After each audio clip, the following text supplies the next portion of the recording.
How's the Rams defensive line going to look in 2023? We're going to talk some Super Bowl. We're going to look at the Hall of Fame. Really? Joe Klecko?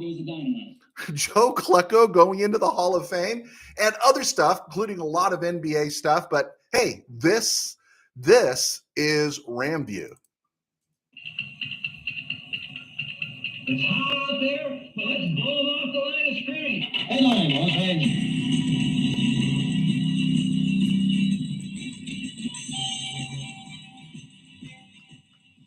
Live from the Ram Cave, I'm Joe Tarosian, and this is RamView, the February 10th, 2023 edition, brought to you by Kistler Auto. Kistler Auto. Kistler Law Firm. I'm looking at my notes here. Kistler Law Firm. At Kistler Law, they've been doing it all. Personal injury for you since 1992. You could check them out at KistlerLawFirm.com. And by Temple City Auto Repair. Having some auto issues, get yourself some John and Henry at Temple City Auto Repair. So I'm still leading Eagles. I'm still leaning Eagles if they take care of the ball, right? If they don't turn it over, if they aren't too nervous and don't fall behind, I think they're going to be in great shape. I think their offensive line, I think they're physical, and I think they're going to get after Mahomes. And we've seen if you can get after Mahomes, you can disrupt him a little bit. He's still a great quarterback. He's still the wild card. But I think the Eagles' style of play and their talent along the offensive line, I think they have potential to put the Chiefs away early if the Chiefs make any mistakes. And that's it, right? Everyone says it comes down to who's going to make the fewest mistakes. But the truth is I don't know without Tyreek Hill if the Chiefs have that ability, and McCole Hardman being gone, I don't think they have that quick strike ability. And I don't know if they can protect Patrick Mahomes for any sustained drives against this Eagle defense. So it really boils down to how much faith you have in Patrick Mahomes. He's the wild card. He can blow it all up because he's Patrick Mahomes. Or do you think his shoulders just aren't strong enough to carry this team across the finish line? I'm going to give my final score prediction on Sunday morning. But right now, I'm still leaning Eagles in this game. So what came through? We're going to talk some Hall of Fame, and then we're going to get into some Rams interior defensive line, and then a little bit of the NBA trade deadline. And then I want to talk about Wayne Gandy a little bit and some Super Bowl predictions again from our friends that are loyal RamView followers. Everyone who's clicked on, thank you so much. Thank you for the support. Actually, I had a couple of false starts today. This is my third one. I think it's going a little bit better. Just butchered my sponsor, Kistler Law Firm, they do it all in personal law, injury law. So if you want to check them out at KistlerLaw.com, I feel like I had to get that one back in there. But a lot of issues popped in. But the reason I didn't let them go is because, man, you guys are clicking on and you deserve a better show. So looking at the Hall of Fame class, not necessarily thrilled about it. There are some absolute yeses, and then there are some real big questions. Rondé Barber, the brother of Tiki Barber, the better player, won a Super Bowl with the Buccaneers, played 16 years, great player. I don't think I have a problem with him being in the Hall of Fame, but I think I would have liked it if he had to wait as long as maybe Roger Worley or somebody else did. I think he's a Hall of Famer, but not now. Darrelle Revis, yeah, former Jet. All everything cover guy. Yeah, Darrelle Revis was a great corner, Hall of Famer, yes. Joe Thomas, the left tackle from the Browns, suffered that franchise. Joe Thomas, absolute Hall of Famer, yes. Don Coryell, it's a shame that he wasn't put in there while he was alive. Don Coryell, yes. They talk about him with the Chargers, and they talk about him with San Diego State, but no one really talks about how he elevated St. Louis Cardinals franchise to the playoffs in 74 and 75. And that was at the height of George Allen and Tom Landry in the NFC East. And that was tough sledding. And he did it with Jim Hart, Terry Metcalf, Jackie Smith, Mel Gray, a forgotten game-breaking wide receiver. And they had a great offensive line with Deerdorf, Tom Banks, Conrad Dobler, Roger Finney. They had some really good guys, Bob Young on that offensive line. And I think they allowed some of the fewest sacks in the NFL. And they ran into the Vikings in 74 in Bloomington. They got bounced there. And then they got hammered by the Rams in 75. in the playoff game. But, if somehow they had beaten the Rams in 75, I think they would have gotten the Cowboys at home at Busch. And I think, could you imagine if somehow the Cardinals had beat the Rams in 75? They beat the Rams in 76 in the regular season, but they got off to a real bad start and Rams put them away. But if they had beat the Rams, they'd gotten the Cowboys at home. They could have beaten the Cowboys at home that year. And it would have been Super Bowl 10, Steelers and Cardinals. How weird would that have been, right? Chuck Howley got into the Hall of Fame. He's a Cowboy. I'm not a big Cowboy fan, but I honestly thought Chuck Howley was already in the Hall of Fame, and he had a great career. So I'm not too upset about it. But there are some names I do want to review in terms of who got into the Hall of Fame. Zach Thomas, Dolphins linebacker, spent a year at the Cowboys. Little Mr. Underachiever. Everyone loves Zach Thomas, whatever, yada, yada, yada. Is he better than London Fletcher?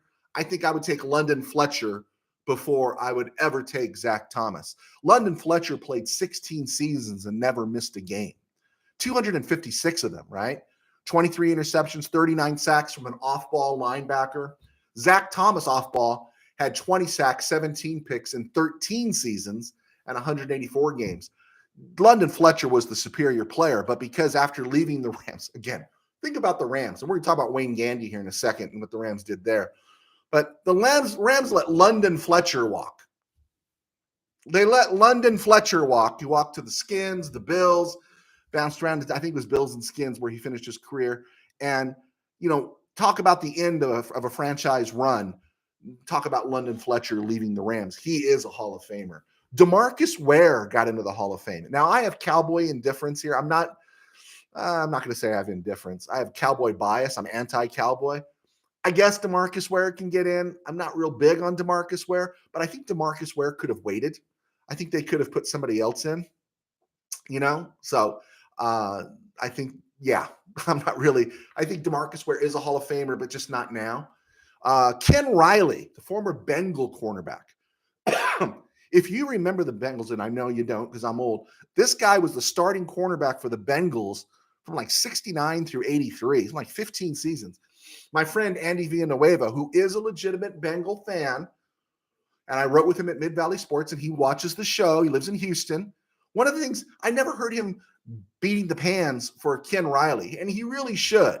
Ken Riley did get in finally, but they should be ashamed. He passed away in 2020, and it was a real shame that Ken Riley didn't get in. If he had been in Pittsburgh, if he had been someplace else other than Cincy in those post-Paul Brown years with Tiger Johnson and Forrest Gregg and all that stuff, the places he was stuck, then I think Ken Riley would be better remembered, and I think he'd already be in the Hall of Fame.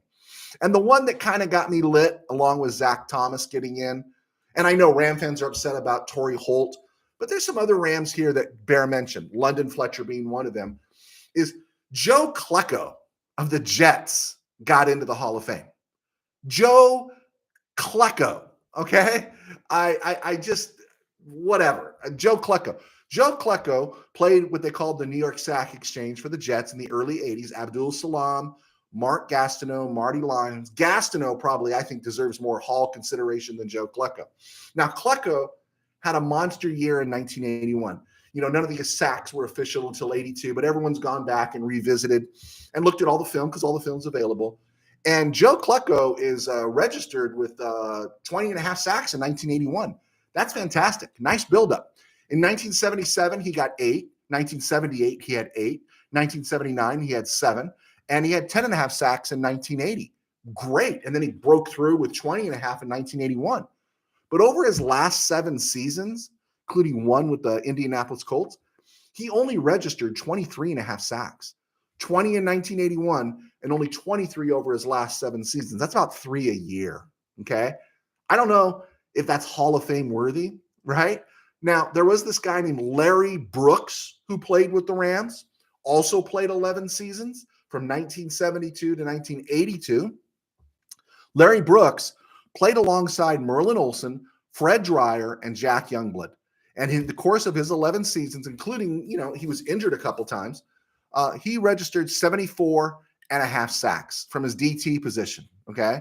Played in 131 games, and he registered 74 sacks. Joe Klecko redshirted 78 in his 11 seasons, and he played in 155 games. I for the life of me, I can't stand how they randomly, because he played for the Jets. Joe Klecko was high profile. Larry Brooks was the Karl Malone. He was the black redneck because he hung out with Jack Youngblood in those days. That's how they portrayed Larry Brooks. And of course, the Rams lost all their conference final games, right? And they lost their Super Bowl. But Larry Brooks, not getting a sniff. He'll never get a sniff, I don't think. Joe Klecko, really? That one just really set me off. And then a couple other things here. Jim Plunkett. We know that Eli Manning's going to get in. He's got 2 Super Bowl rings, but so does Jim Plunkett. Eli Manning was with the New York Giants, right? And their stability. Jim Plunkett was with the New England Patriots in 71 through 76, through 75, and got the snot beat out of him. He nearly lost his career playing for the San Francisco 49ers in 76 and 77. Got the snot beat out of him. Didn't play hardly at all. Didn't play at all in 78. And of course, Al Davis, when Al Davis was still viable, really did a great job turning him to a reclamation project. They traded Stabler for Pastorini. Pastorini broke his leg. Plunkett comes in in 1980 and leads the Raiders to the Super Bowl. The Raiders, with all that madness, right, joins with Tom Flores, leads them to the Super Bowl. And, the funny thing is, in our great woke culture, which is spearheaded by the KBM, the Kiss Butt Media, is that nobody made mention of Tom Flores or Jim Plunkett being Hispanic at the time, right? No one did. And no one did recently either, until recently we decided, we got to score some points, so let's get Tom Flores in. So they got Tom Flores in a year after they got in that pathetic joke of a color commentator, Bill Cowher. That's the reason Bill Cowher's in.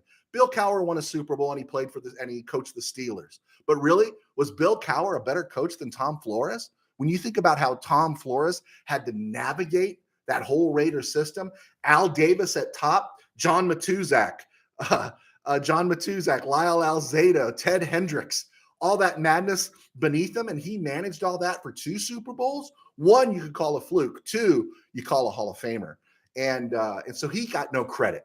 But he did get in last year, I think it was last year. George Seifert won 2 Super Bowls with the 49ers. Now, everyone's going to say, well, he was just with the 49ers and he inherited Bill Walsh's team. Hey, a lot of coaches inherit a lot of talent, but George Seifert ended up transitioning from Joe Montana winning a Super Bowl to Steve Young. You still got to make that transition. He also won a Super Bowl without Ronnie Lott, without Roger Craig, right? He won a Super Bowl with an older Jerry Rice. He won a Super Bowl with players who were transitioning out. And George Seifert should get a sniff of the Hall of Fame. Going back to it, I like Ken Stabler, Joe Namath, Lynn Dawson, all won 1 Super Bowl, but all don't have spectacular numbers. So they're in, but why isn't Jim Plunkett in, right? And if you're a Ram fan, I guess you could make mention about Bob Waterfield, who is in. He won 1 title, but his numbers weren't exactly stellar for his 7-year career, but it was a different game then. Okay, I'm Joe Tarosian, and this is a better version of RamView FanView than the 2 preemptive starts that I had earlier today. What a brutal morning it was. My on the air sign is on. I really do like that. So yeah, I'm Joe Tarosian, and I was 21 years as a sports writer. I worked for Mid-Valley Sports, one of the founders at Mid-Valley Sports. They cover the NFL now. But I also pastor a small church in Burbank, and you can check us out at Burbank Faith Virtual right here on YouTube and also on Facebook. And we post our stuff, Instagram, all the other places, usual places that they go out. And I also supplement my income. That's how I supplemented my income through the years as a sports writer, so I can pastor this church. I also now write books, and you can find those books on Amazon. Just type in Joe Tarosian, you'll see my books. I've written a couple of high school football novels and finished the rough draft of the 3rd one. Just got to get to it. And you can find those on Amazon.com. The book's name is Tangent Dreams. That's my high school football novel. And I've written another one called Temple City Company of the Ages. And also, we're doing the RamView FanView right now. We're really thrilled. We picked up a sponsor, Kistler Law, Temple City Auto. And we got some folks that believe in us.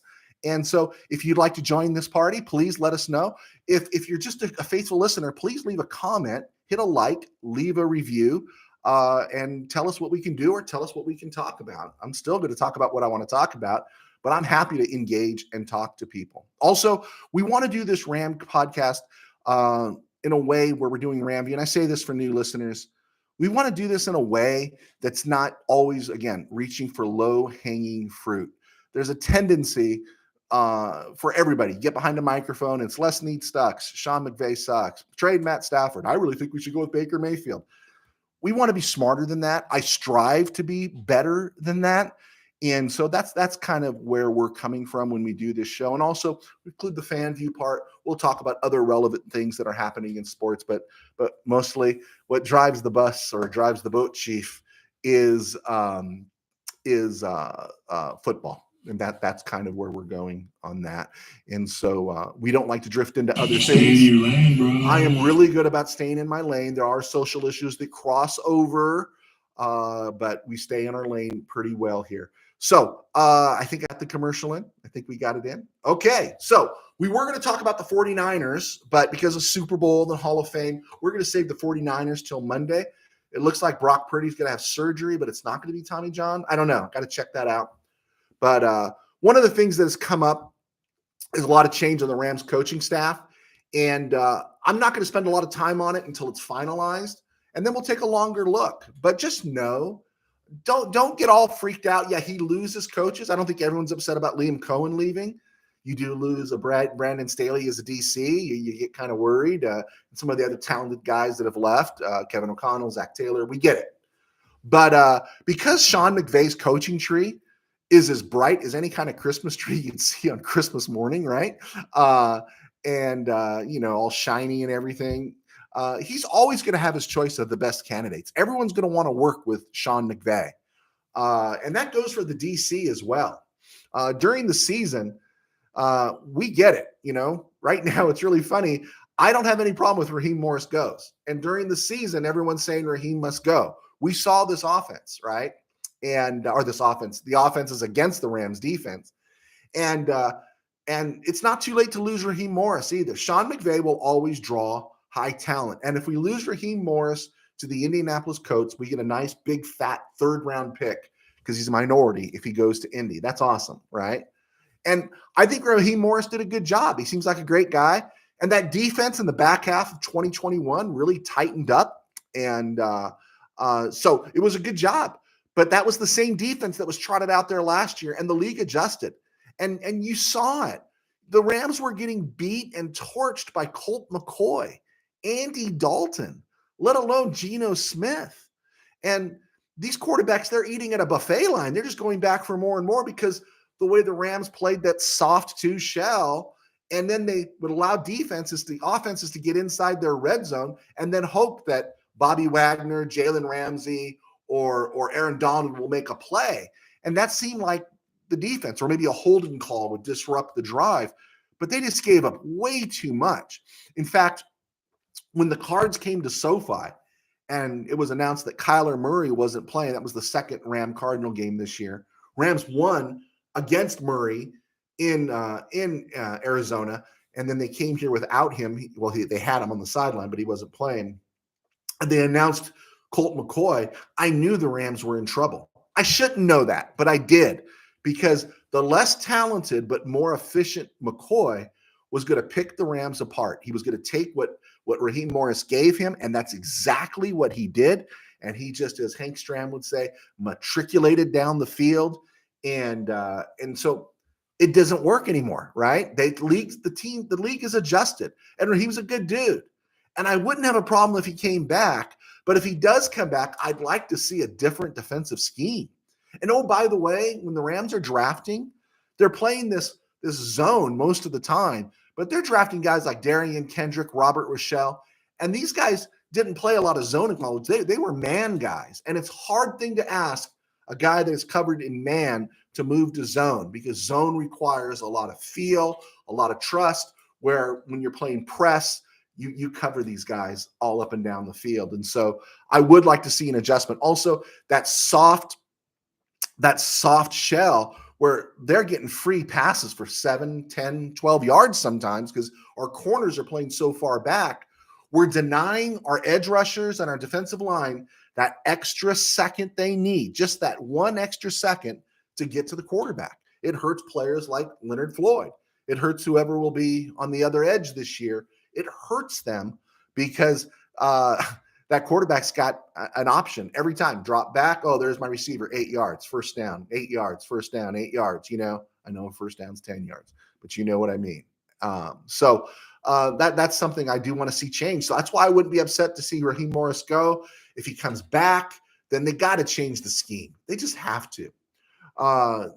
Looking at the Rams' defensive line, in a 34 defense, right? 3 guys with their hands in the dirt. They're all interior linemen, right? You can call Aaron Donald a defensive end, but he's really a DT. When he goes in the Hall of Fame, he's a DT. And regarding Aaron Donald, there's no discussion to be had, right? The guy's making a buttload of money, and he's a great player. I think he has slipped just a tiny bit, but that still makes him a Hall of Famer twice over. He's probably a Hall of Famer 5 times over. But you could see it. I don't know. I just see a little bit of a deterioration, not much. But he has this monster contract. He's coming back, and he wants to win. Why would you come back if you don't want to win? So I would expect his contract to be restructured. I expect all these veterans to be willing to restructure their contract because I think they understand the window. They're still going to get their money, right? And sometimes when they restructure, they're given that little bit extra, or that what they call a kicker or a sweetener to be willing to restructure.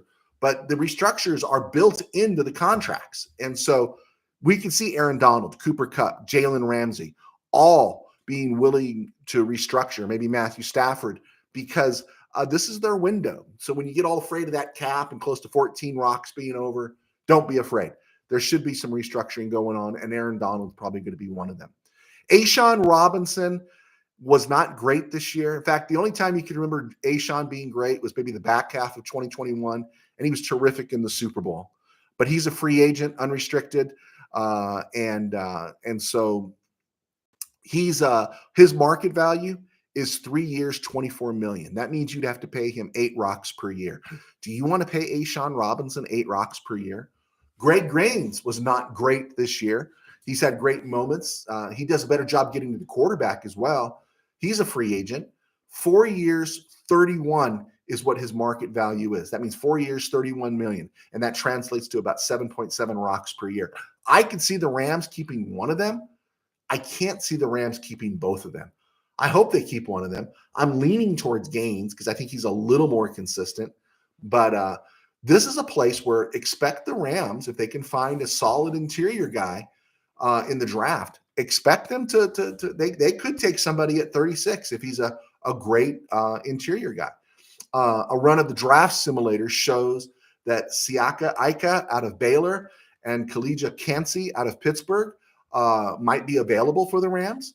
I did take a look at another simulated draft, and it still has the Rams taking Dalton Kincaid, the Utah tight end, at number 36, with Kalijah Kancey going at 37 to Seattle, and Siaka Ika going to Las Vegas at 38. So that kind of just tells me, it's not saying it's going to happen, but those names are names at the DT interior lineman that you should keep an eye on as possible draft picks for the Rams. As far as the guys that are in-house, Marquise Copeland, Jonah Williams, they both played fairly well, but Marquise Copeland is 6'2", 287. That's a little light. Jonah Williams is 6'5", 275. That's a little light when you're thinking of all the offensive linemen are over 300 pounds.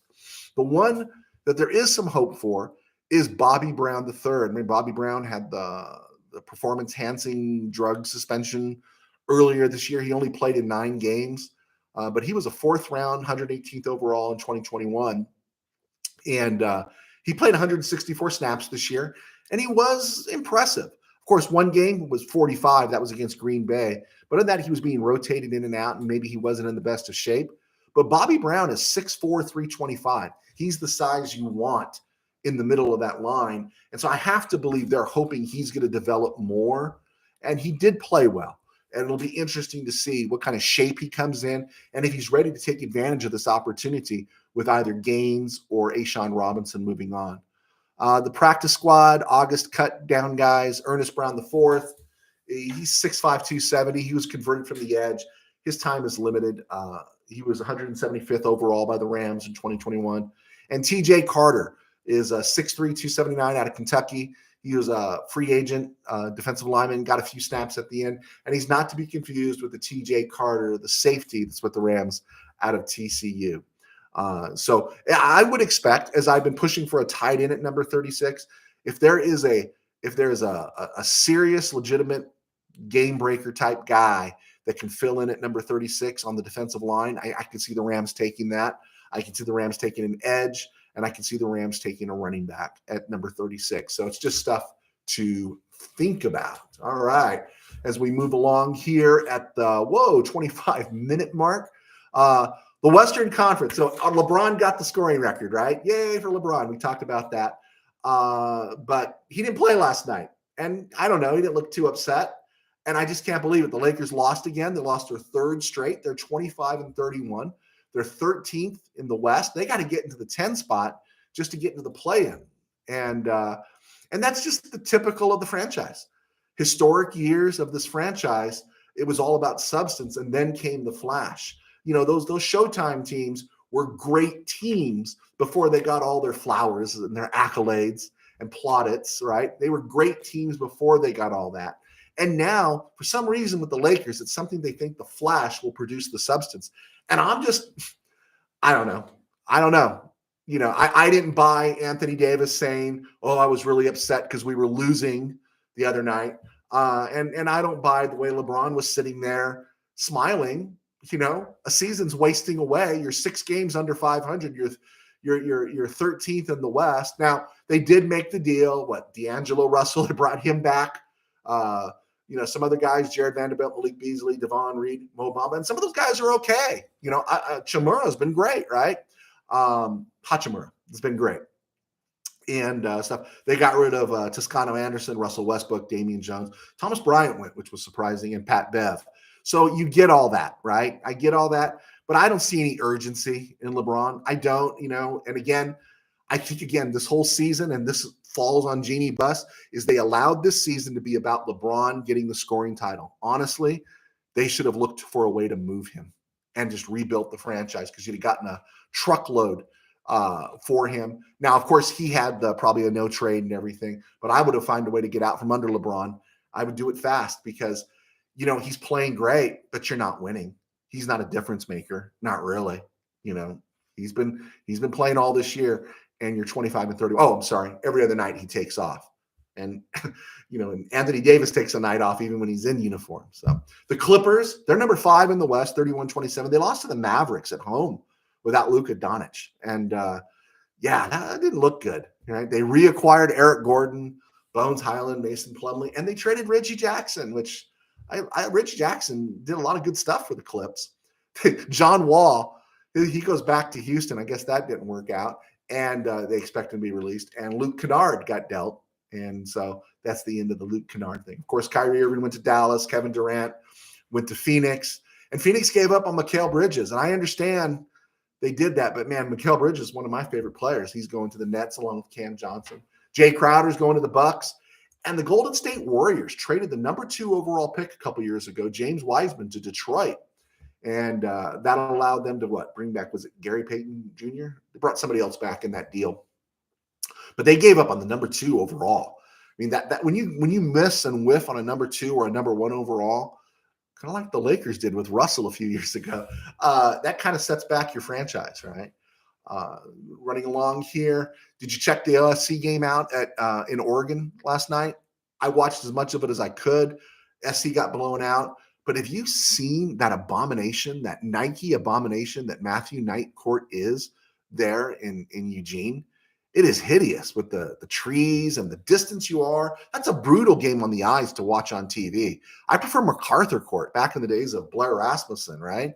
And Greg Trapp. I mean, Greg Ballard, right? That MacArthur Court was what they called the pit. You know, it was like the fans were right on top of you. And I'm watching that game last night. There's the awful tree stuff they got on the floor. You can't really see the floor. And then it's so far away.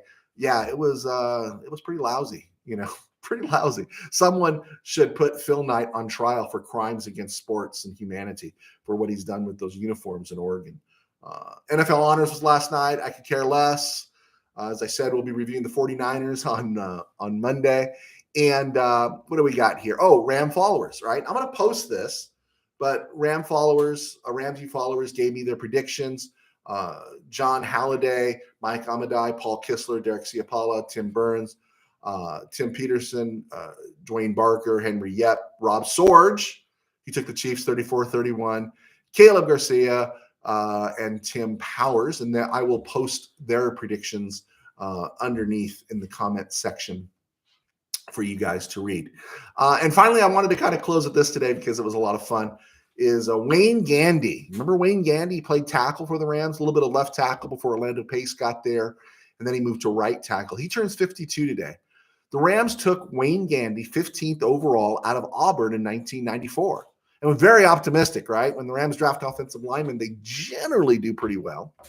And he was a starter throughout his career with the Rams and then left as a free agent. And Pittsburgh took him, and then he went to New Orleans and Atlanta. He started 205 out of 219 NFL games. Had a solid career, no Pro Bowls. I don't think he didn't go to a Super Bowl or anything. And so it was a nice career. But here's the interesting thing. The Rams acquired the pick to draft Gandy in the 94 draft when they traded with the 49ers. Within their division, the Rams got 15, 56, and 100 overall to give up the number 7 overall draft pick to the 49ers. And the 49ers used it to draft this guy named Bryant Young.